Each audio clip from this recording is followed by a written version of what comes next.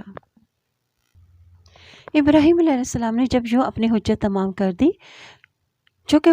وہ تو توفیق اور ہدایت سے محروم تھے اور کفر و شرک نے ان کے دلوں کو بے نور کر دیا تھا، الٹا انہوں نے ابراہیم علیہ السلام کے خلاف سخت اقدام کرنے پر آمادگی ظاہر کی اور انہیں آگ میں چھونک دینے کی تیاری شروع کر دی۔ چنانچہ آگ کا ایک بڑا ہی الاؤ تیار کیا گیا اور اس میں حضرت ابراہیم علیہ السلام کو پھینک دیا گیا، لیکن اللہ تعالیٰ نے آگ کو حکم دیا کہ ابراہیم علیہ السلام پر بردن یعنی ٹھنڈی ہو جا، وہ سلامن اور سلامتی والی ہو جا۔ علماء کہتے ہیں کہ اگر اللہ ٹھنڈی کے ساتھ سلامتی نہ فرماتا تو اس کی ٹھنڈک ابراہیم علیہ السلام کے لیے ناقابل برداشت ہو جاتی۔ بہرحال یہ بہت بڑا معجزہ تھا جو آسمان سے باتیں کرتی ہوئی دہکتی آگ گل و گلزار بن جانے کی صورت میں حضرت ابراہیم علیہ السلام کے لیے اللہ کی مشیت سے ظاہر ہوا۔ اسی طرح اللہ اپنے بندوں کو دشمنوں کی سازشوں سے بچا لیتا ہے۔ انہوں نے ابراہیم علیہ السلام کا برا چاہا تھا تو ہم نے انہیں ہی بہت خسارے میں ڈال دیا اور ہم نے اسے یعنی ابراہیم علیہ السلام اور لوط علیہ السلام کو اس سرزمین کی طرف نجات دی جس میں ہم نے اہل عالم کے لیے برکتیں رکھی تھیں، اور ہم نے اسے حضرت اسحاق علیہ السلام بخشا اور حضرت یعقوب علیہ السلام مزید دیا اور ہر ایک کو ہم نے صالح بنایا۔ وَجَعَلْنَاهُمْ أَئِمَّةً يَهْدُونَ بِأَمْرِنَا وَأَوْحَيْنَا إِلَيْهِمْ فِعْلَ الْخَيْرَاتِ وَإِقَامَ الصَّلَاةِ وَإِيتَاءَ الزَّكَاةِ وَكَانُوا لَنَا عَابِدِينَ۔ اور ہم نے انہیں امام بنایا اور وہ ہمارے حکم سے لوگوں کو راہ ہدایت بتاتے تھے، اور ہم نے ان پر نیکیاں کرنے، نماز قائم کرنے اور زکوٰۃ دینے کی وحی کی، اور وہ ہمارے عبادت گزار تھے۔ اس آیت میں انبیاء کرام کی صفات بیان کی جا رہی ہیں اور انہی صفات کی وجہ سے اس سورت کا نام بھی الانبیاء ہے۔ اگر انسان نیک ہو تو اس کی نیکی اگلی نسلوں تک جاتی ہے، اور ہم نے حضرت لوط علیہ السلام کو حکمت، نبوت اور علم دیا، اور ہم نے اسے اس بستی سے نجات دی جس کے باشندے بدکاریاں کرتے تھے۔ بلا شبہ وہ بہت برے اور نافرمان تھے، اور ہم نے اس یعنی لوط علیہ السلام کو اپنی رحمت میں داخل کیا، اور بے شک وہ صالحین میں سے تھے۔ اور نوح علیہ السلام کو یاد کریں، جب ان سب انبیاء سے پہلے اس نے ہمیں پکارا تو ہم نے اس کی دعا قبول کی، چنانچہ ہم نے اسے اور اس کے اہل مومنوں کو بہت بڑے غم سے نجات دی۔ من کرب العظیم یعنی سخت تکلیف سے، یعنی قوم کا نافرمانی اور مایوسی اور ایمان نہ لانا، اور ہم نے اس قوم کے خلاف اس کی مدد کی جس نے ہماری آیات کو جھٹلایا تھا، اور بے شک وہ بڑے برے لوگ تھے، لہٰذا ہم نے ان سب کو غرق کر دیا۔ اور یاد کریں حضرت داؤد علیہ السلام اور حضرت سلیمان علیہ السلام کو جب وہ دونوں اس کھیتی کی بابت فیصلہ کر رہے تھے جسے رات کو ایک قوم کی بکریاں چر گئی تھیں، اور ہم ان کے فیصلے پر شاہد تھے، چنانچہ ہم نے وہ فیصلہ سلیمان علیہ السلام کو سمجھا دیا، اور ہر ایک کو ہم نے حکم اور علم دیا، اور ہم نے حضرت داؤد علیہ السلام کے ساتھ پہاڑ اور پرندے مسخر کیے تھے، وہ تسبیح کرتے تھے اور یہ ہم ہی کرنے والے تھے۔ مفسرین نے یہ قصہ کچھ اس طرح بیان فرمایا ہے کہ ایک شخص کی بکریاں دوسرے شخص کے کھیت میں جا گھسیں اور اس کی کھیتی پر چر گئیں، اور حضرت داؤد علیہ السلام نے جو پیغمبر ہونے کے ساتھ ساتھ حکمران بھی تھے فیصلہ دیا کہ بکریاں کھیت والا لے لے تاکہ اس کے نقصان کی تلافی ہو جائے۔ حضرت سلیمان علیہ السلام نے اس فیصلے سے اختلاف کیا اور یہ فیصلہ دیا کہ بکریاں کچھ عرصے کے لیے کھیتی کے مالک کو دے دی جائیں اور وہ کھیت کو پہلی حالت میں صحیح حالت میں کر دے تو کھیتی کھیت والے کو اور بکریاں بکری والے کو واپس کر دی جائیں گی۔ پہلے فیصلے کے مقابلے میں دوسرا فیصلہ اس لحاظ سے بھی زیادہ بہتر تھا کہ اس میں کسی کو بھی اپنی چیز سے محروم نہیں ہونا پڑا۔ تاہم اللہ نے حضرت داؤد علیہ السلام کی بھی تعریف کی اور فرمایا کہ ہم نے ہر ایک کو یعنی حضرت داؤد علیہ السلام اور حضرت سلیمان علیہ السلام کو علم اور حکمت سے نوازا ہے۔ وَسَخَّرْنَا مَعَ دَاوُودَ الْجِبَالَ وَيُسَبِّحْنَ وَالطِّيرَ، یعنی حضرت داؤد علیہ السلام کی تسبیح کے ساتھ ساتھ پہاڑوں کا بھی تسبیح پڑھنا ہے اور پرندے بھی پرسوز آواز سن کر اللہ کی تسبیح بیان کرنے لگے، اور ہم نے اسے تمہارے لیے ذرا کی سند سکھائی تھی تاکہ وہ تمہارے لیے لڑائی کی تکلیف میں تمہیں بچائے۔ پھر کیا تم شکر کرنے والے ہو؟ اور ہم نے سلیمان علیہ السلام کے لیے تند و تیز ہواؤں کو مسخر کر دیا، وہ اس کے حکم سے اس سرزمین کی طرف چلتی تھی اور جس میں ہم نے برکت دی تھی، اور ہم ہر چیز کو خوب جانتے ہیں۔ یعنی لوہے کو ہم نے حضرت داؤد علیہ السلام کے لیے نرم کر دیا تھا، وہ اس سے جنگی لباس لوہے کی زریں تیار کرتے تھے جو جنگ میں تمہاری حفاظت کا ذریعہ ہیں۔ اور اسی طرح پہاڑوں پرندے بھی حضرت داؤد علیہ السلام کے لیے مسخر کر دیے گئے تھے۔ اسی طرح ہواؤں کو حضرت سلیمان علیہ السلام کے تابع کر دیا تھا، وہ اپنے تخت سمیت تخت پر بیٹھ جاتے اور جہاں چاہتے مہینوں کی مسافت لمحوں اور ساعتوں میں طے کر کے وہاں پہنچ جاتے۔ ہوا آپ کے تخت کو اڑا کر لے جاتی۔ بار بار کے زمین سے یہاں مراد شام کا علاقہ ہے۔ اور کچھ شیاطین بھی تابع کیے گئے تھے جو ان کے لیے سمندر میں غوطہ لگاتے اور ان کے لیے بھی کئی کام کرتے تھے، اور ہم ہی ان کے نگران تھے۔ یعنی جنات بھی حضرت سلیمان علیہ السلام کے تابع تھے، وہ ان کے حکم سے سمندر میں غوطے لگاتے، موتی اور جواہر نکال لاتے، اور اسی طرح دیگر عمارتی کام بھی جو آپ چاہتے تھے وہ کرتے تھے۔ وَكُنَّا لَهُمْ حَافِظِينَ، یعنی جنوں کے اندر جو سرکشی اور فساد کا مادہ ہے، اس سے ہم نے سلیمان علیہ السلام کی حفاظت کی، اور وہ ان کے آگے سرتابی کی مجال نہیں رکھتے تھے۔ اور یاد کریں حضرت ایوب علیہ السلام کو جب اس نے اپنے رب کو پکارا کہ بے شک مجھے تکلیف پہنچی ہے تو ارحم الراحمین ہے، چنانچہ ہم نے اس کی دعا قبول کی، اور جو تکلیف اس سے تھی اس کو بھی ہم نے دور کر دیا، اور ہم نے اسے اس کے اہل و عیال بھی دیے، اور اپنی مہربانی سے ان کے ساتھ اتنے ہی اور بھی ادا کیے تاکہ یہ عبادت گزاروں کے لیے نصیحت ہو۔ قرآن مجید میں حضرت ایوب علیہ السلام کو صابر کہا گیا ہے۔ اس کا مطلب یہ کہ انہیں سخت آزمائشوں میں ڈالا گیا تھا جن میں انہوں نے صبر و شکر کا دامن ہاتھ سے نہیں چھوڑا۔ یہ آزمائشیں اور تکلیفیں کیا تھیں اس کی مسند تفصیل تو نہیں ملتی، تاہم قرآن کے انداز سے بیان سے معلوم ہوتا ہے کہ اللہ تعالیٰ نے انہیں مال و دولت، دنیا اور اولاد وغیرہ سے نوازا تھا۔ بطور آزمائش اللہ تعالیٰ نے یہ سب نعمتیں ان سے چھین لیں، حتیٰ کہ جسمانی صحت سے بھی محروم اور بیماریوں میں گھر کر رہ گئے۔ بالآخر کہا جاتا ہے کہ 18 سال کی آزمائشوں کے بعد بارگاہ الہی میں دعا کی اور اللہ تعالیٰ نے ان کی دعا قبول فرمائی، اور صحت کے ساتھ اللہ تعالیٰ نے انہیں مال و دولت پہلے سے بھی دگنا عطا کر دیا۔ اور حضرت اسماعیل علیہ السلام، حضرت ادریس علیہ السلام اور ذوالکفل کو یاد کریں، یہ سب صابر تھے اور ہم نے انہیں اپنی رحمت میں داخل کیا، بے شک وہ صالحین میں سے تھے۔ اور یاد کریں مچھلی والے یعنی حضرت یونس علیہ السلام کو، جب وہ اپنی قوم سے ناراض ہو کے چلے گئے اور اس نے سمجھا تھا کہ ہم اس پر گرفت نہیں کریں گے، پھر اس نے ہمیں اندھیروں میں پکارا کہ تیرا سوا کوئی معبود نہیں، تو پاک ہے، بلا شبہ میں ہی ظالموں میں سے ہوں۔ چنانچہ ہم نے اس کی دعا قبول کی اور ہم نے اسے غم سے نجات دی، اور ہم اسی طرح مومنوں کو نجات دیتے ہیں۔ اور یاد کریں حضرت زکریا علیہ السلام کو، جب اس نے اپنے رب کو پکارا کہ اے میرے رب تو مجھے اکیلا نہ چھوڑ، اور تو ہی بہترین وارث ہے۔ چنانچہ ہم نے اس کی دعا قبول کی اور ہم نے اسے یحییٰ علیہ السلام عطا فرمائے، اور ہم نے اس کے لیے اس کی بیوی کو درست کر دیا۔ بے شک وہ انبیاء علیہ السلام نیکیوں میں جلدی کرتے اور ہمیں رغبت اور ڈر سے پکارتے تھے، اور وہ ہماری ہی نیاز مند تھے۔ واللتی احصنت فرجها فنفخنا فيها من روحنا وجعلناها وابنها آية للعالمين۔ اور اس عورت کو یاد کریں جس نے اپنی عفت و عصمت کی حفاظت کی تھی، پھر ہم نے اس میں اپنی روح پھونک دی اور اسے اور اس کے بیٹے عیسیٰ علیہ السلام کو اہل عالم کے لیے عظیم نشانی بنا دیا۔ یہ حضرت مریم علیہ السلام اور حضرت عیسیٰ علیہ السلام کا ذکر ہے یہاں، جو پہلے بھی گزر چکا ہے۔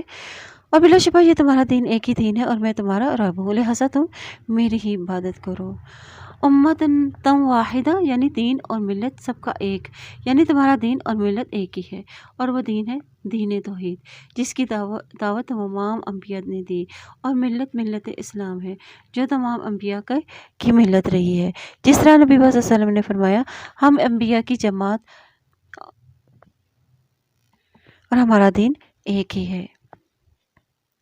اور انہوں نے اپنا دین بالکل ٹکڑے ٹکڑے کر ڈالا، بالآخر سب ہماری ہی طرف لوٹیں گے۔ چنانچہ جو بھی نیک عمل کرے اور وہ مومن بھی ہو تو اس کی کوششوں کی ناقدری نہ ہوگی، اور بے شک ہم ان کے عملوں کو لکھ رہے ہیں۔ اور ہر بستی جسے ہم نے ہلاک کیا، اس پر لازم ہے کہ وہ اس کے باشندے یعنی دنیا کی طرف نہیں لوٹیں گے، حتیٰ کہ یہ جب یاجوج ماجوج کھول دیے جائیں گے اور وہ ہر طرف بلندی سے تیزی سے دوڑتے آئیں گے۔ اور سچا وعدہ یعنی کہ یوم قیامت قریب آ چکا ہے، تب کافروں کی آنکھیں پھٹی کی پھٹی رہ جائیں گی، اور وہ کہیں گے کہ ہائے ہماری بدبختی، ہم اس سے غفلت میں رہے، بلکہ ہم ہی ظالم تھے۔ بے شک تم اور جن کی تم اللہ کے سوا عبادت کرتے ہو جہنم کا ایندھن ہے، تم اس پر وارد ہونے والے ہو، یعنی اس میں داخل ہونے والے ہو۔ جب اللہ تعالیٰ کا یہ ارشاد نازل ہوا تو مشرکین قریش بہت خوش ہوئے اور کہنے لگے کہ ہم خوش ہیں کہ دوزخ میں ہم اپنے معبودوں کے ساتھ ہی تو ہوں گے، جیسا کہ بت دوزخ میں اپنے پجاریوں کے ساتھ ہوں گے۔ لہٰذا عیسیٰ ابن مریم اور عزیر رضی اللہ تعالیٰ عنہ بھی دوزخ میں ہمارے پجاریوں کے ساتھ ہی ہوں گے، اس طرح دوسرے لوگ بھی۔ چنانچہ اللہ تعالیٰ نے اس مسئلے کی وضاحت اور مشرکین کے دعوے کی تردید کے لیے قرآن کریم کی اس آیت کو نازل فرمایا تھا۔ لو كان هؤلاء آلهة ما وردوها وكل فيها خالدون لهم فيها زفير وهم فيها لا يسمعون۔ اگر یہ واقعی معبود ہوتے تو اس پر وارد نہ ہوتے، اور وہ سب ہمیشہ جہنم میں رہیں گے، اور ان میں ان کے لیے چیخنا چلانا ہوگا، اور وہ اس میں کچھ نہ سن پائیں گے۔ بے شک جن لوگوں کے لیے ہماری طرف سے پہلے ہی نیکی اور بھلائی مقدر ہو چکی ہے، وہ اس سے دور رکھے جائیں گے اور اس کی آہٹ بھی نہ سنیں گے، اور اپنے دل پسند نعمتوں میں ہمیشہ رہیں گے۔ ان آیات میں مشرکین کے لیے جو نازل ہوئی تھی، یہ بتوں کی پوجا کرتے تھے، اور کہا جاتا ہے کہ اگر تم بھی اور جن معبودوں کی تم عبادت کرتے ہو یہ سب جہنم کا ایندھن ہے، یعنی اگر یہ واقعی معبود تمہارے ہوتے جن کی تم عبادت کرتے ہو بااختیار ہوتے، اور تو تمہیں جہنم میں جانے سے تمہیں روک لیتے، لیکن وہ تو خود بھی جہنم میں بطور عبرت کے لیے جا رہے ہیں، تمہیں جانے سے کس طرح روک سکتے ہیں؟ یہ سارے کے سارے شدت و غم سے چیخیں چلائیں گے، جس کی وجہ سے وہ ایک دوسرے کی آواز نہ سن سکیں گے۔ بڑی گھبراہٹ انہیں غمگین نہیں کرے گی، اور فرشتے ان سے یہ کہہ کر ملیں گے، یہ ہے تمہارا وہ دن جس کا تم سے وعدہ کیا جاتا تھا، جس دن ہم آسمان کو لکھے ہوئے کاغذ کی طرح لپیٹ دیں گے، اور جس طرح ہم نے تخلیق کی ابتدا کی تھی اسی طرح ہم پھر اس کا اعادہ کریں گے۔ یہ ہمارے ذمہ وعدہ ہے، بے شک ہم اسے پورا کرنے والے ہیں۔ اور بلا شبہ ہم زبور میں نصیحت کے بعد یہ لکھ چکے ہیں کہ بے شک میرے نیک بندے زمین کے وارث ہوں گے، اور بلا شبہ اس میں ہمارے عبادت گزار بندوں کے لیے بہت بڑی اطلاع ہے۔ اور اے نبی صلی اللہ علیہ وسلم، ہم نے آپ کو تمام جہانوں والوں کے لیے رحمت بنا کر بھیجا۔ کہہ دیجئے میری طرف تو صرف یہ وحی کی جاتی ہے کہ بس تمہارا معبود ایک ہی ہے، پھر کیا تم مسلمان ہو؟ پھر اگر وہ منہ موڑ لیں تو کہہ دیجئے کہ میں نے تمہیں یکساں طور پر خبردار کر دیا، اور میں نہیں جانتا کہ جس کا تمہیں وعدہ دیا جاتا ہے وہ قریب ہے یا دور۔ بے شک اللہ پکار کر کہی ہوئی بات کو بھی جانتا ہے، اور جو تم چھپاتے ہو اس کو بھی جانتا ہے۔ اور میں نہیں جانتا شاید کہ یہ تاخیر عذاب تمہارے لیے آزمائش اور ایک وقت تک کے لیے تمہیں مزے کرانا ہو۔ رسول اللہ صلی اللہ علیہ وسلم نے فرمایا کہ اے میرے رب، حق کے ساتھ فیصلہ فرما، اور ہمارا رب نہایت ہی مہربان ہے، جو باتیں تم بیان کرتے ہو ان پر وہی مدد مانگے جانے کے لائق ہے۔ سورۃ الحج۔ بسم اللہ الرحمن الرحیم۔ یا ایھا الناس اتقوا ربکم ان زلزلۃ الساعۃ شیء عظیم۔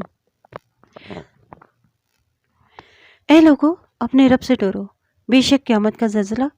بہت بڑی ہولناک چیز ہے۔ سورۃ الحج۔ اس سورت کا کچھ حصہ مکی اور کچھ مدنی ہے۔ یہ وہ سورت ہے جس میں 2 سجدے ہیں۔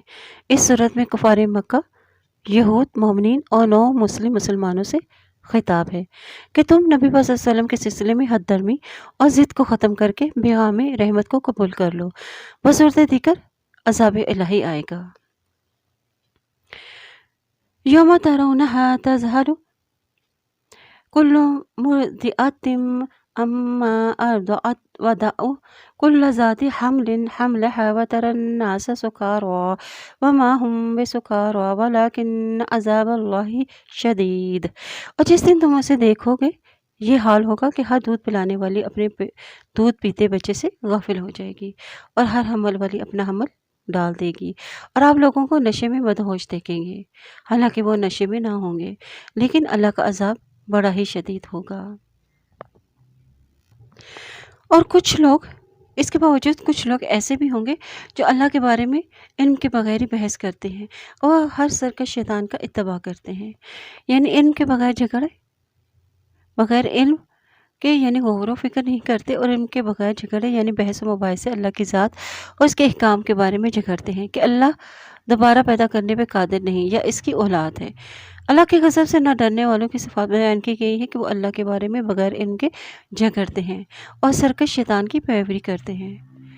انسان کیوں جھگڑتا ہے؟ کیونکہ وہ اپنے سے غفلت کے باعث شیطان کی دی ہوئی سوچ کے تحت اللہ کی وحدانیت کے خلاف جھگڑتا ہے۔ بغیر علم جھگڑنے کا اسے کیا نقصان ہوگا کہ وہ اپنے لیے غلط راستے کو اختیار کر لیتا ہے، جو اس کے لیے سراسر گھاٹے کا سودا ہے۔ اور اس کے بابت لکھ دیا گیا کہ بے شک جو کوئی اس سے دوستی کرے گا تو یقیناً وہ اسے گمراہ کرے گا اور دوزخ کے عذاب کی طرف لے جائے گا۔ اب شیطان کی تقدیر میں یہ بات لکھ دی گئی تھی کہ وہ جو بھی اسے اپنا ساتھی بنائے گا تو یقیناً وہ اسے بھٹکا دے گا۔ اب شیطان کی پیروی کرنے والوں کا انجام بتایا گیا ہے کہ وہ اس کو بھٹکا دے گا اور رہنمائی کرے گا اس کی جلنے والی آگ کی طرف۔ اور اے لوگو،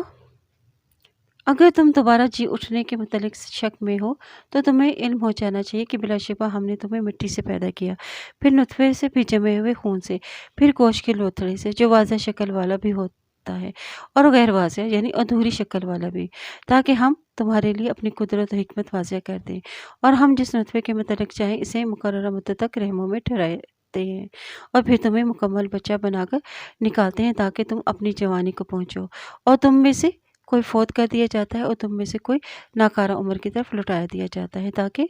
وہ جاننے کے بعد کچھ بھی نہ جانے۔ اور آپ دیکھتے ہیں کہ زمین بنجر اور خشک پڑی تھی، پھر جب ہم نے اس پر پانی نازل کیا تو اس نے حرکت کی اور لہلہا اٹھی اور پھولی، اور اس نے ہر طرح کی خوشنما نباتات اگا دی۔ یہ سب کچھ اس لیے ہے کہ بے شک اللہ تعالیٰ ہی حق ہے، اور بے شک وہی مردوں کو زندہ کرتا ہے، اور بے شک وہی ہر چیز پر خوب قادر ہے۔ وَأَنَّ السَّاعَةَ آتِيَةٌ لَا رَيْبَ فِيهَا وَأَنَّ اللَّهَ يَبْعَثُ مَن فِي الْقُبُورِ، اور یہ کہ بلا شبہ قیامت آنے والی ہے اور اس میں کوئی شک نہیں، اور بے شک اللہ ان کو اٹھائے گا جو قبروں میں پڑے ہیں۔ اور جو کچھ لوگ ایسے ہیں جو اللہ کے بارے میں بغیر علم، بغیر ہدایت اور بغیر روشن کتاب کے بحث کرتے ہیں، یعنی ان کے جھگڑے کی وجوہات بتا دی گئی ہیں کہ ان کے جھگڑے بغیر علم، بغیر رہنمائی اور ہدایت کے ہوتے ہیں، اور بغیر روشن کتاب یعنی دلیل کے بغیر وہ اللہ کے بارے میں جھگڑتے ہیں، اور تکبر کی وجہ سے حق سے پہلو تہی کرتے ہوئے تاکہ لوگوں کو اللہ کی راہ سے بہکائیں، اور اس کے لیے انجام کیا ہے کہ دنیا میں بھی رسوائی ہے اور یوم آخرت بھی ہم اسے جلا دینے والا عذاب چکھائیں گے۔ اب یہ عذاب ان پر کس وجہ سے تھا؟ کہا جائے گا کہ یہ اس کا بدلہ ہے جو تیرے دونوں ہاتھوں نے آگے بھیجا ہے، یعنی تمہارے برے اعمالوں نے، اور بے شک اللہ اپنے بندوں پر ظلم کرنے والا نہیں۔ اور لوگوں میں سے کوئی اللہ کی عبادت کرتا ہے عبادت کرتا ہے کنارے پر یعنی شک پر کرتا ہے، پھر اگر اسے بھلائی مل جاتی ہے تو اس پر مطمئن ہو جاتا ہے،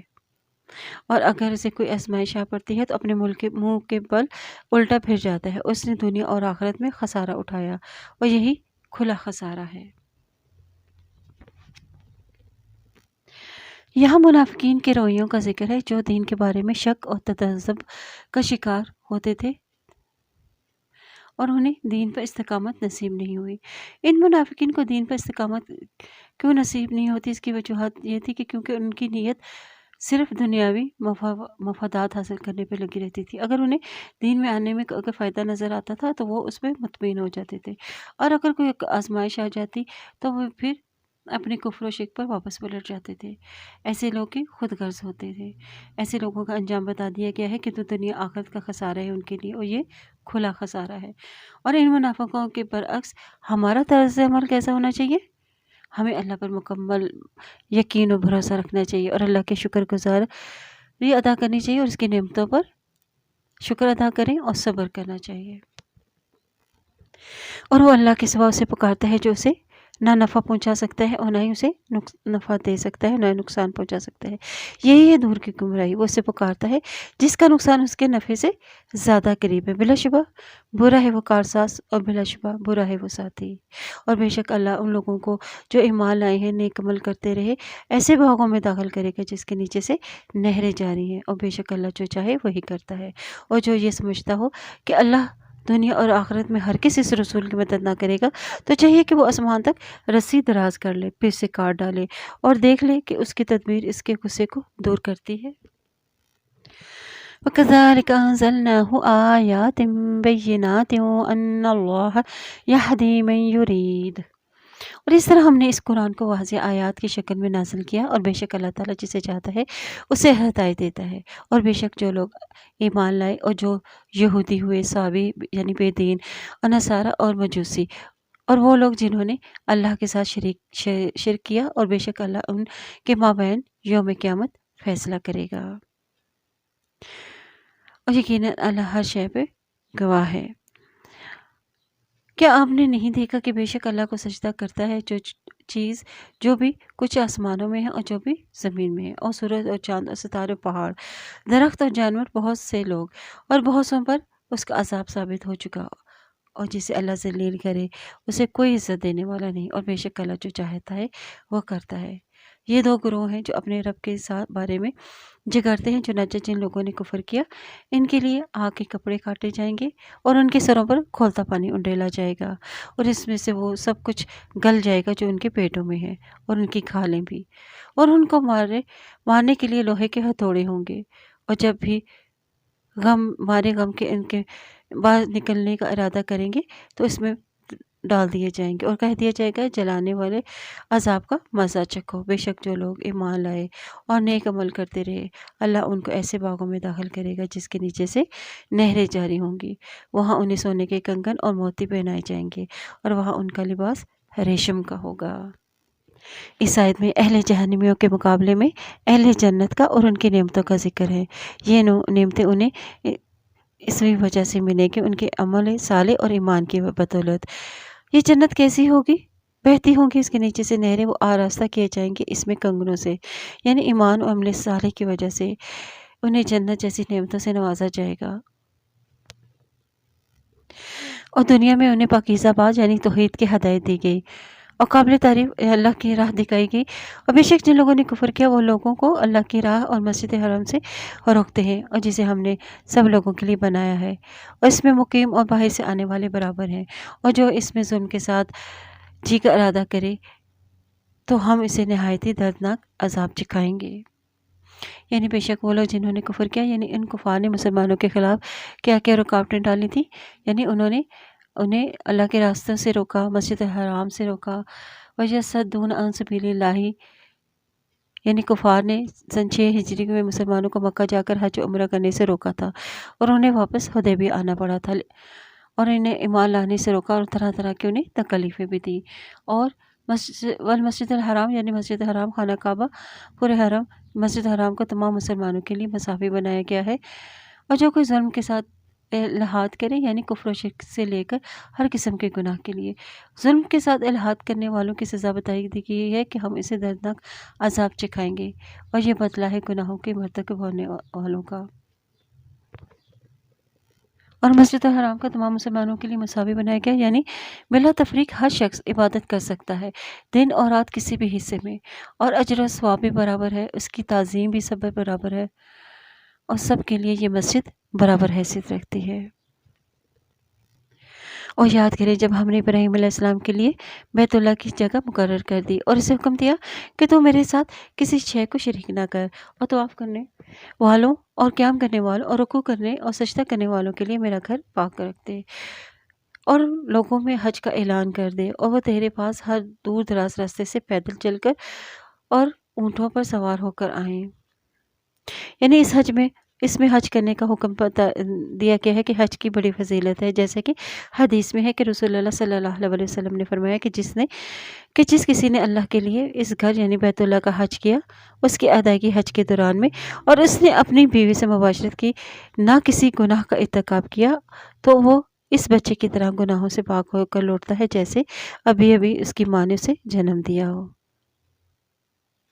اور تاکہ وہ اپنے منافع کے لیے حاضر ہوں، اور معلوم ایام ذبح کے وقت ان چھپائے مویشیوں پر اللہ کا نام پڑھیں اور جو اللہ نے انہیں دیے ہیں، پھر تم خود بھی ان کا گوشت کھاؤ اور کھلاؤ ہر بھوکے فقیر کو۔ پھر چاہیے کہ وہ اپنا میل کچیل دور کر لیں، اور چاہیے کہ اپنی نظریں پوری کریں، اور چاہیے کہ قدیم گھر یعنی بیت اللہ کا طواف کر بھی کریں۔ یہی حکم ہے، جو شخص اللہ کی حرمتوں کی تعظیم کرے تو یہ اس کے رب کے ہاں اس کے لیے بہت بہتر ہے، اور تمہارے لیے چھپائے حلال کیے گئے سوائے اس کے جو تمہیں سنائے جا چکے ہیں، لہٰذا تم بتوں کی گندگی سے بچو اور جھوٹی بات سے بھی بچو۔ حرمتوں سے مراد یہاں مناسک حج ہے، مطلب کہ ان کی اسی طرح ادائیگی ہے جس طرح بتلایا گیا ہے، یعنی ان کی خلاف ورزی کر کے ان حرمتوں کو پامال نہ کریں۔ فَهُوَ خَيْرٌ لَهُ عِنْدَ رَبِّهِ، یعنی تعظیم کرنے والوں کے حق میں بہتر ہے، اور اللہ کے ہاں اس کا درجہ بلند ہوگا۔ اور اس سے بچنے کو کیوں کہا گیا ہے فَاجْتَنِبُوا الرِّجْسَ، کیونکہ اللہ کو چھوڑ کر کسی اور کی عبادت یا اللہ کی ناراضگی کا باعث بنتا ہے، اور کسی اور کی عبادت کرنا اللہ کے سوا یہ بھی نجاست ہے۔ اور بتوں کی پرستش سے بچو کیونکہ یہ سب ناپاک کام ہے۔ اور کس چیز سے بچنے کو کہا گیا؟ وَاجْتَنِبُوا قَوْلَ الزُّورِ، یعنی شرک، ہر وہ بات جو حق سے ہٹی ہوئی ہو۔ شرک یعنی حلال و حرام اور اللہ اس کے رسول کی تعلیمات کو چھوڑ کر اس میں رد و بدل کرنا۔ جھوٹ کا سب سے بڑا نقصان کیا ہوگا کہ انسان کا پھر ایک دوسرے پر اعتماد نہیں رہتا، اور اللہ کے لیے یکسو ہو جاؤ، نہ کہ اس کے ساتھ شرک کرنے والے۔ اور جو کوئی اللہ کے ساتھ شرک کرے گا تو گویا وہ آسمان سے گر پڑا اور پھر اسے پرندے اچک لے جائیں یا ہوا کسی دور دراز جگہ لے جا کے پھینک دے۔ اور یہی حکم، اور جو شخص اللہ کی عظمت کی نشانیوں کی تعظیم کرے تو بلا شبہ یہ دلوں کے تقوی سے ہے، اور تمہارے لیے ان چوپایوں میں سے ایک مقررہ وقت تک منافع ہے، پھر ان کے حلال یعنی ذبح ہونے کی جگہ قدیم گھر یعنی بیت اللہ کے قریب ہے، اور ہم نے ہر امت کے لیے قربانی مقرر کی ہے تاکہ وہ ذبح کے وقت ان چوپائے مویشیوں پر اللہ کا نام لیں اور جو اللہ نے انہیں دیے ہیں، پھر سمجھ لو کہ تمہارے معبود ایک ہی ہے، لہٰذا اسی کی فرما برداری کرو اور عاجزی کرنے والوں کو بشارت دے دیجیے۔ یعنی ہم نے پہلے بھی ہر مذہب والوں کے لیے ذبح یا عبادت کرنے کا طریقہ مقرر کرتے آئے ہیں تاکہ وہ اس کے ذریعے سے اللہ کا قرب حاصل کریں اور ان پر اللہ کا نام لیں، اور صرف نماز اور قربانی صرف اللہ ہی کے لیے ہو، اس کے فرما بردار بن جاؤ۔ وبشر المخبتین، یعنی خوشخبری دے دو عاجزانہ روش اختیار کرنے والوں کو۔ اب مخبتین کا کردار کیسا ہوتا ہے؟ الذین اذا ذکر اللہ وجلت قلوبہم والصابرین علی ما اصابہم والمقیم الصلاۃ ومما رزقناہم ينفقون، یعنی وہ لوگ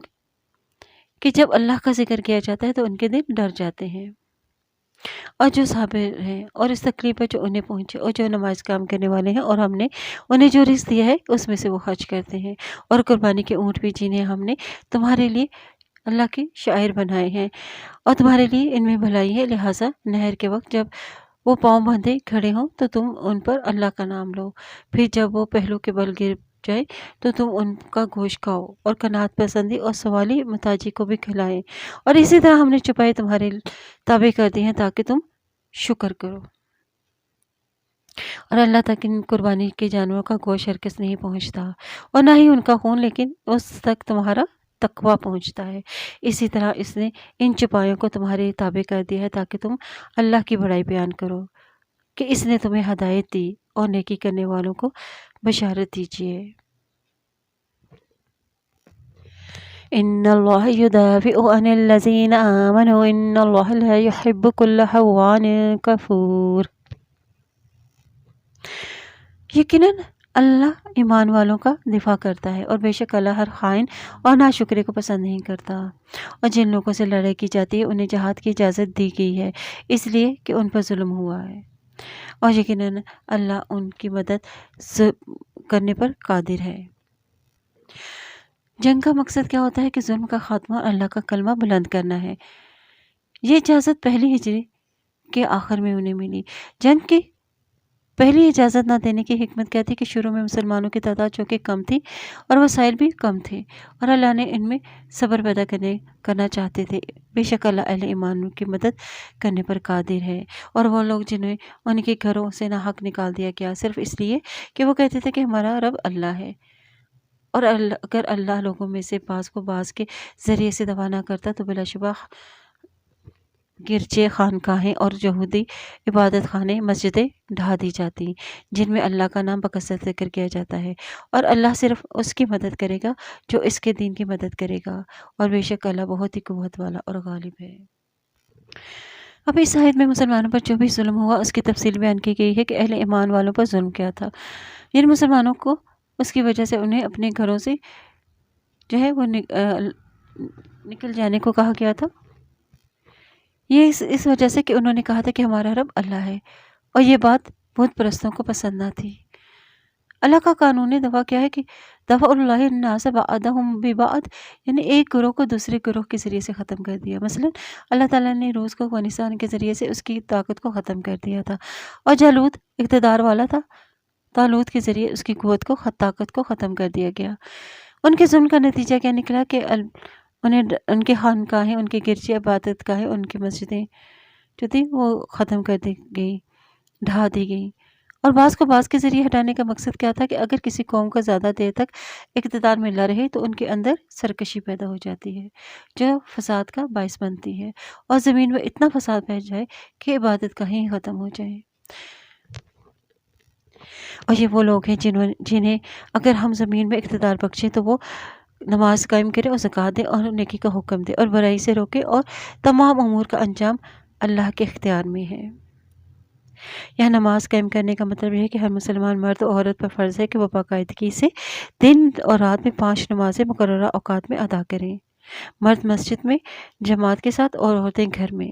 جیسا کہ نبی صلی اللہ علیہ وسلم نے فرمایا کہ جب تمہارے بچے 7 سال کے ہو جائیں تو انہیں نماز پڑھنے کا حکم دو، اور جب وہ 10 سال کے ہو جائے تو انہیں نماز نہ ادا کرنے پر ان کی پٹائی کرو۔ وَإِن يُكَذِّبُوكَ فَقَدْ كَذَّبَتْ قَبْلَهُمْ قَوْمُ نُوحٍ وَعَادٌ وَثَمُودَ، اور اے نبی صلی اللہ علیہ وسلم اگر وہ آپ کو چٹلائیں تو بلا شبہ ان سے پہلے قوم نوح، قوم عاد اور قوم ثمود نے بھی اپنے اپنے انبیاء کو چٹلایا، اور قوم ابراہیم اور قوم لوط نے بھی، اور مدینہ والوں نے بھی، اور موسیٰ علیہ السلام کو بھی چٹلایا گیا۔ پہلے تو میں نے کافروں کو ڈھیل دی اور پھر میں نے انہیں پکڑ لیا، چنانچہ کیسا تھا میرا عذاب۔ چنانچہ کتنی ہی بستیاں ہیں کہ ہم نے انہیں ہلاک کر دیا جبکہ وہ ظالم تھی، تو وہ گری پڑی ہیں اپنی چھتوں پر، اور کتنے ہی کنویں بیکار اور کتنے ہی مضبوط محل ویران پڑے ہیں۔ کیا پھر وہ زمین میں چل پھر کر نہیں دیکھتے کہ ان کے دل ہوتے کہ جس سے وہ سمجھتے، یا کان ہوتے جس سے وہ سنتے؟ بس بے شک ان کی آنکھیں اندھی نہیں ہوتی بلکہ ان کے دل اندھے ہو جاتے ہیں جو ان کے سینوں میں ہیں، کیونکہ وہ حق بات کو قبول نہیں کرتے، اور ان واقعات سے بھی نصیحت اور عبرت نہیں حاصل کرتے۔ ان کے سینوں میں حق بات کو قبول کرنے کی صلاحیت ہی نہیں۔ وَيَسْتَعْجِلُونَكَ بِالْعَذَابِ وَلَن يُخْلِفَ اللَّهُ وَعْدَهُ وَإِنَّ يَوْمًا عِندَ رَبِّكَ كَأَلْفِ سَنَةٍ مِّمَّا تَعُدُّونَ، اور وہ آپ سے جلدی عذاب مانگتے ہیں، یعنی اہل مکہ، اور اللہ اپنے وعدے کے خلاف نہیں کرے گا۔ بلا شبہ آپ کے رب کے ہاں ایک دن تمہاری گنتی کے حساب سے 1000 کے برس کی طرح ہیں، اور کتنی ہی بستیاں ہیں اور ہم نے انہیں ڈھیل دی جبکہ وہ ظالم تھی، پھر میں نے انہیں پکڑ لیا، اور میری ہی طرف سب کی واپسی ہے۔ یا ایہا الناس انما انا لکم نذیر مبین، کہہ دیجئے اے لوگو میں تو بس تمہیں کھلم کھلا ڈرانے والا ہوں۔ یعنی یہ کفاروں اور مشرکین کے مطالبہ عذاب پر کہا جا رہا ہے کہ میرا کام تو ڈرانا ہے، نذیر مبین یعنی آخرت و قیامت کے خطرے سے آگاہ کرنا ہے، عذاب بھیجنا یہ اللہ کا کام ہے۔ چنانچہ جو لوگ ایمان لائے اور نیک عمل کرتے رہے ان کے لیے مغفرت اور عزت کا رزق ہے، اور جن لوگوں نے ہمیں عاجز کرنے کے لیے ہماری آیات کو ہرانے کی کوشش کی اور وہی دوزخ والے ہیں۔ اور ہم نے آپ سے پہلے جو بھی رسول اور نبی بھیجے وہ سب جب وہ تلاوت کرتے تو شیطان اس کی تلاوت میں اپنی طرف سے کچھ ڈال دیتا، پھر اللہ اسے مٹا دیتا جو شیطان نے وسوسہ ڈالا تھا، پھر اللہ اپنی آیات کو محکم کر دیتا، اور اللہ علیم حکیم ہے۔ یعنی یہاں بعض مفسرین نے اس قصے کو بیان کیا ہے جو محققین کے نزدیک ثابت ہی نہیں، اس لیے اسے یہاں پیش کرنے کی ضرورت نہیں سمجھی گئی تھی۔ اب یہاں نبی صلی اللہ علیہ وسلم کی تمنا کیا تھی کہ تلاوت کرنے کی خواہش تھی، اور شیطان پیغمبر کے کام میں خلل ڈالتا تھا تاکہ پیغمبر اپنا کام نہ کر سکیں، اور نبی کی آرزو ہوتی کہ زیادہ سے زیادہ لوگ ایمان لے آئیں، اور شیطان کیا کرتا؟ ان کے راستے میں رکاوٹیں پیدا کرتا کہ زیادہ سے زیادہ لوگ ایمان سے دور ہو جائیں۔ رسول یا نبی کلام پڑھتا تو شیطان ان کی تلاوت میں باتیں ملاتا اور ان میں شک و شبہات ڈالنے کی کوشش کرتا، اور شیطان کی کوششوں کو اللہ کیا کر دیتا؟ فَيَنْسَخُ اللَّهُ مَا يُلْقِي الشَّيْطَانُ، یعنی اللہ شیطان کے شکوک کو مٹا کر اپنی بات کو محکم کر دیتا اور دین کو واضح اور آسان کر دیتا۔ وہ اپنی آیات کی حفاظت فرماتا ہے اور شیطان کے وسوسوں سے اللہ کی آیات پر کوئی برا اثر نہیں پڑتا۔ یہاں نبی صلی اللہ علیہ وسلم کو تسلی دی جا رہی ہے کہ آپ ان کی سازشوں سے نہ گھبرائیں، ہم پچھلے انبیاء کو بھی بچاتے رہے ہیں، آپ کی بھی حفاظت کریں گے۔ لِيَجْعَلَ مَا يُلْقِي الشَّيْطَانُ فِتْنَةً لِلَّذِينَ فِي قُلُوبِهِم مَّرَضٌ وَقَاسِيَةٍ قُلُوبُهُمْ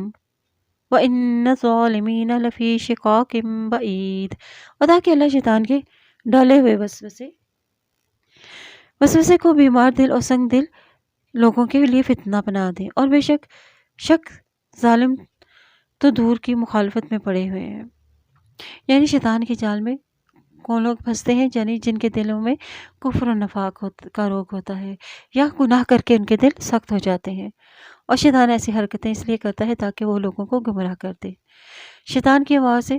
کن لوگوں پر اثر انداز ہوتے ہیں؟ یعنی جن لوگوں کے دلوں میں منافقت کی بیماری ہو اور ان کے دل سخت ہوتے ہیں کیونکہ ان کے دل میں حق بات کو قبول کرنے کی صلاحیت ہی نہیں رکھتے، اور ظالم لوگ حق اور اصل ہدایت سے دور نکل گئے ہیں اپنے کفر کی وجہ سے، اور تاکہ وہ لوگ بھی جان لیں جنہیں علم دیا گیا تھا کہ بے شک یہ قرآن آپ کے رب کی طرف سے حق ہے، پھر وہ اس میں ایمان لائیں تو ان کے لیے ان کے دل اس حق کے آگے جھک جائیں، اور بے شک اللہ تعالیٰ ایمان لانے والے لوگوں کو ضرور صراط مستقیم کی طرف ہدایت دیتا ہے، اور کافر اس قرآن کی بابت ہمیشہ شک میں رہیں گے حتیٰ کہ ان پر اچانک قیامت آ جائے یا ان پر نہایت ہی منحوس دن کا عذاب آ جائے۔ الملک یومئذ للہ یحکم بینہم فالذین آمنوا وعملوا الصالحات فی جنات النعیم، اور اس دن بادشاہی اللہ ہی کی ہوگی اور وہ ان کے مابین فیصلہ کرے گا، چنانچہ جو لوگ ایمان لائے اور نیک عمل کرتے رہے وہ نعمتوں والے باغوں میں ہوں گے۔ یعنی دنیا میں تو عارضی طور پر بطور انعام یا بطور امتحان لوگوں کو بھی بادشاہتیں اور اختیارات اور اقتدار مل جاتا ہے، لیکن آخرت میں کسی کے پاس بھی کوئی بھی بادشاہت اور اختیار نہیں ہوگا، صرف ایک اللہ کی بادشاہی اور اسی کی فرما روائی ہوگی، اور اسی کا مکمل اختیار و غلبہ ہوگا، اور بادشاہی اسی دن ثابت ہوگی واسطے الرحمن کے، اور یہ دن کافروں پر سخت بھاری ہوگا۔ والذین کفروا وکذبوا بآیاتنا فاولئک لهم عذاب مہین، اور جنہوں نے کفر کیا اور ہماری آیات کو جھٹلایا تو وہی ہے جن کے لیے رسوا کن عذاب ہے، اور جنہوں نے اللہ کی راہ میں ہجرت کی پھر وہ قتل ہوئے یا مارے گئے تو وہ اللہ انہیں ضرور اچھا رزق دے گا، اور بلا شبہ اللہ ہی بہتر رزق دینے والا ہے۔ لَيُدْخِلَنَّهُمْ مُدْخَلًا يَرْضَوْنَهُ وَإِنَّ اللَّهَ لَعَلِيمٌ حَلِيمٌ، اور وہ انہیں اس مقام پر ضرور داخل کرے گا جسے وہ پسند کریں گے، اور بے شک اللہ علیم الحلیم ہے۔ اور بات یہ ہے کہ جو شخص ویسا ہی بدلہ لے جیسا اس کے ساتھ کیا گیا تھا، پھر اگر اس پر زیادتی کی جائے تو اللہ ضرور اس کی مدد کرے گا، یعنی مظلوم کی مدد اللہ کے ذمہ ہے، بے شک اللہ بہت ہی معاف کرنے والا اور نہایت ہی مغفرت کرنے والا ہے، اور یہ اس لیے کہ بے شک اللہ ہی رات کو دن میں داخل کرتا ہے اور دن کو رات میں داخل کرتا ہے، اور بے شک اللہ سمیع البصیر ہے، اور یہ اس لیے کہ بے شک اللہ ہی حق ہے، اور بلا شبہ جسے وہ اللہ کے سوا پکارتے ہیں وہی باطل ہے، اور بلا شبہ اللہ ہی بلند تر ہے اور بہت بڑا ہے۔ کہ آپ نے نہیں دیکھا کہ اللہ نے زمین اللہ نے آسمان سے مردہ زمین پر پانی نازل کیا، پھر اس سے زمین سرسبز ہو جاتی ہے، اور بے شک اللہ تعالیٰ نہایت ہی باریک بین اور باخبر ہے۔ اسی کے لیے ہے جو کچھ آسمانوں میں ہے اور جو کچھ زمین میں ہے، بلا شبہ اللہ ہی بے نیاز اور لائق حمد ہے۔ یعنی پیدائش کے لحاظ سے بھی اور تصرف کے کرنے کے اعتبار سے بھی، اس لیے کہ سب مخلوق اسی کی محتاج ہے، وہ کسی کا محتاج نہیں، کیونکہ وہ غنی ہے، یعنی وہ بے نیاز ہے، اور جو ذات سارے اختیارات اور کمالات کا مظہر ہے، ہر حال میں تعریف کا بھی وہی حقدار ہے، وہی مستحق ہے کہ ایک ہی رب کی عبادت کی جائے۔ کیا آپ نے نہیں دیکھا کہ بے شک اللہ نے تمہارے لیے مسخر کیا جو کچھ زمین میں ہے، اور کشتیاں جو اس کے حکم سے سمندر میں چلتی ہیں، اور وہ آسمان کو تھامے ہوئے ہے، اس کے اذن کے بغیر وہ زمین پر نہ گرے۔ بے شک اللہ لوگوں کے لیے رؤوف الرحیم ہے، اور وہی جس نے تمہیں حیات دی اور پھر تمہیں موت دے گا، پھر حیات دے گا۔ بے شک اللہ بڑا ہی ناشکر، یعنی یہ ظلم، اور بے شک انسان بڑا ہی ناشکرا ہے۔ اب اس آیت میں اللہ تعالیٰ کی قدرتوں کا ذکر ہے کہ اللہ کو پہچانو، کہ اللہ نے زمین کو تمہارے لیے مسخر کیا، زمین کی تمام چیزیں، نباتات، حیوانات، جمادات، جن سے انسان فیض یاب ہوتا رہتا ہے، یہ سب تمہارے ہی فائدے اور کام کے لیے اللہ تعالیٰ نے بنائے ہیں۔ آگے مزید اللہ کی قدرت کا ذکر ہے کہ سمندر میں کشتیاں اللہ کے حکم سے چلتی ہیں، اگر وہ چاہے تو آسمان زمین پر گر پڑے، جس سے زمین کی ہر چیز تباہ ہو جائے، لیکن ہاں قیامت والے دن اللہ کی مشیت سے آسمان ٹوٹ پھوٹ کا شکار ہو جائے گا، اس لیے کہ یہ سب چیزیں اللہ ہی کے انعامات ہیں جو اس نے اپنے انسانوں کے لیے بنائی ہیں، لیکن انسان کا کیا رویہ ہے کہ وہ بڑا ہی ناشکرا ہے۔ ان الانسان لکفور، یعنی ان تمام نعمتوں کے ملنے کے باوجود بھی انسان اللہ کا حق نہیں پہچانتا، اور ہر امت کے لیے ہم نے طریقہ عبادت مقرر کیے ہیں، وہ اس پر عمل پیرا ہیں، لہٰذا انہیں اس عمر میں آپ سے جھگڑا نہیں کرنا چاہیے، اور آپ اپنے رب کی طرف دعوت دیں، یقیناً آپ راہ راست پر ہیں، اور اگر وہ آپ سے جھگڑیں تو آپ کہہ دیجئے تم جو عمل کرتے ہو اللہ اسے خوب جانتا ہے، اور اللہ یوم قیامت تمہارے مابین ان باتوں کا فیصلہ کرے گا جن میں تم اختلاف کرتے رہتے ہو۔ کیا آپ نہیں جانتے کہ بے شک اللہ ہی جانتا ہے جو کچھ آسمان اور زمین میں ہے؟ بلا شبہ یہ سب کچھ کتاب یعنی لوح محفوظ میں درج ہے، بے شک یہ اللہ پر بالکل آسان ہے، اور وہ مشرک اللہ کے سوا اس کی چیز کی عبادت کرتے ہیں جس کی اللہ نے انہیں کوئی سند نازل نہیں کی، اور جس کا انہیں کچھ علم بھی نہیں، اور ان ظالموں کا کوئی مددگار نہ ہوگا۔ اور جب ان کو ہماری واضح آیات سنائی جاتی ہیں تو آپ ان کافروں کے چہروں پر ناگواری پہچانتے ہیں، لگتا ہے کہ وہ ان لوگوں پر چڑھ دوڑیں گے جو انہیں ہماری آیات پڑھ کر سناتے ہیں، اور کہہ دیجئے کہ کیا پھر تمہیں اس سے بدتر کی خبریں دوں، یعنی وہ آگ جس کا اللہ نے کافروں سے وعدہ کر رکھا ہے کہ وہ بہت ہی بری ہے، وہ لوٹنے کی جگہ۔ یا ایھا الناس ضرب مثل فاستمعوا له ان الذین تدعون من دون اللہ لن يخلقوا ذبابا ولو اجتمعوا له وإن يسلبهم الذباب شيئا لا يستنقذوه منه ضعف الطالب والمطلوب۔ اے لوگو، ایک مثال بیان کی جاتی ہے، لہذا تم اسے غور سے سنو۔ بے شک جنہیں تم اللہ کے سوا پکارتے ہو وہ ایک مکھی بھی پیدا نہیں کر سکتے، اگرچہ وہ سارے بھی اس کے لیے جمع ہو جائیں، اور اگر مکھی ان سے کچھ چھین لے تو وہ اس سے چھڑا نہیں سکتے۔ طالب اور مطلوب یعنی عابد اور معبود سب ہی کمزور ہیں۔ یعنی یہاں میں ایک مثال بیان کی گئی ہے کہ وہ اے لوگو بس توجہ سے سنو یہ مثال کو، وہ معبود جنہیں تم اللہ کے سوا پکارتے ہو، مدد کے لیے پکارتے ہو، یہ سارے کے سارے تمہارے معبود جمع ہو کر بھی ایک حقیر سی مخلوق پیدا نہیں کر سکتے۔ یعنی مکھی کو حقیر اس لیے بھی کہا گیا ہے کہ وہ جہاں کہیں بھی بیٹھتی ہے اسے وہاں سے اڑا دیا جاتا ہے، اور یہ ان کی مزید بے بسی کا اظہار ہے کہ پیدا کرنا تو درکنار دور کی بات، یہ تو مکھی کو پکڑ کر اس سے اپنی چیز بھی واپس نہیں لے سکتے۔ مکھی بت اور مانگنے والا معبود ہے، یعنی مانگنے والا اور معبود دونوں اس قدر کمزور ہیں کہ مانگنے والے کو مانگنا کوئی فائدہ نہیں دے گا،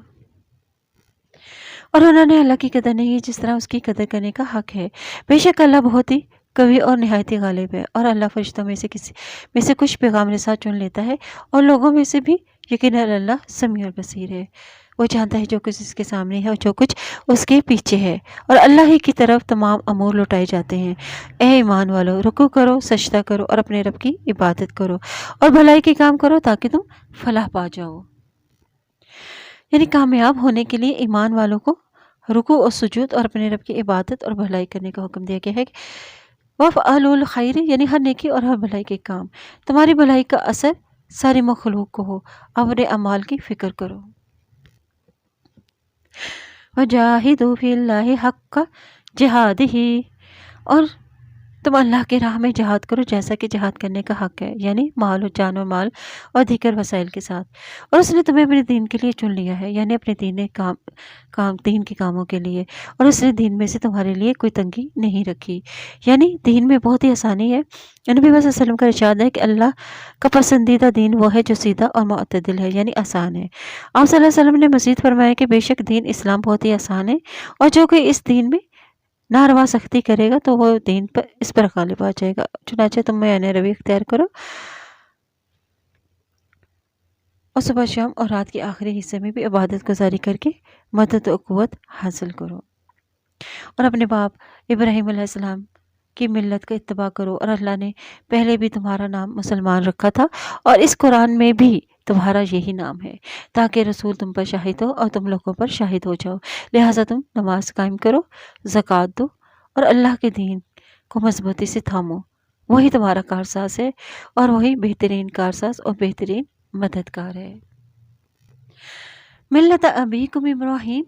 ملت یعنی طریقہ، ابیکم ابراہیم یعنی جب دین عمل میں ڈھل جائے تو وہ ملت بن جاتا ہے، اس سے مراد توحید ہے۔ عرب ابراہیم علیہ السلام کی اولاد تھے، تمام مسلمانوں کے روحانی باپ ہیں۔ ابراہیم علیہ السلام کی دعا ہے سماکم المسلمین من قبل و فی ھذا، یعنی من قبل سے مراد یعنی پچھلی امتوں میں سب کا نام مسلم تھا، اور فی ھذا اور نبی صلی اللہ علیہ وسلم کی امت میں بھی اس کا نام مسلم ہے، تاکہ رسول گواہ ہوں تم پر، یعنی حق کی گواہی اور توحید کی گواہی کے حق کا پیغام پہنچا دیا، اور تم سب ہو جاؤ گواہ لوگوں پر کہ لوگوں تک اللہ کا پیغام پہنچا دیا گیا ہے۔ اب دین کی خدمت کرنے کے لیے کیا چیزیں ضروری ہیں؟